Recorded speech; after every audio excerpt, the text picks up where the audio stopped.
an introduction to vegetable gardens. Hello and welcome to Videojug. I'm Tom Cole, Head of Horticulture at Capel Manor College, and we're in the Gardening Witch vegetable garden.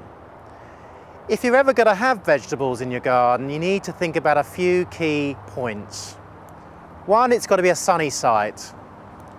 It's got to be sheltered from prevailing winds. If it's too exposed, it might affect some of the pollinators that you may need.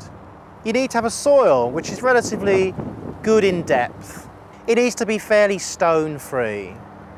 And it needs to be a soil which is a good mixture between clay and sand. Sand being very gritty and good for drainage, clay because it hangs onto water and is water retentive.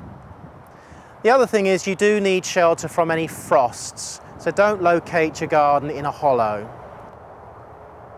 If, like us, you have a soil which is particularly gravelly, coarse, and in some parts just too difficult to dig, then your best bet actually is to build up from the ground.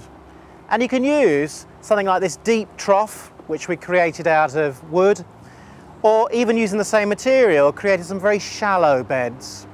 The shallow beds in this example are square, can be reached from all sides, but you can also use some very thin gauged beds as well, so that you just work from all sides without any need at all to touch the soil within. There's less compaction, and in fact you get better root run for your carrots, parsnips, and to a lesser extent beetroot.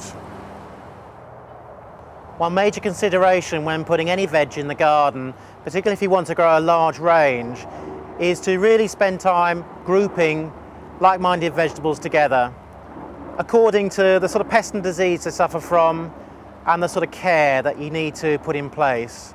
So for example, all your brassicas are in one place, cauliflower, Brussels sprouts, cabbage, and then you've got your legumes, your peas and beans, for example, all the pulses, they fit together. And by practicing good rotation, that is, having a plot with one type of veg in one year followed by another veg in the other, you could improve the fertility of your soil. You could also build in sort of what we call green manures, plants which you just put in the ground just to cover it to keep the weeds at bay. As well as traditional vegetables, you can always use plants such as these nasturtiums, where we're going to eat the flowers. The flowers are fairly peppery in taste and can be really used as a great garnish in any salad bowl.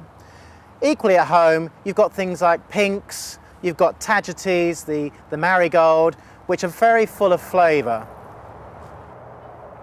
For the perfect garden, you must have fruit.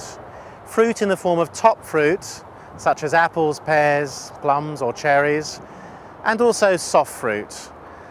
Black currants, red currants, white currants, gooseberries, and things like raspberries or even strawberries.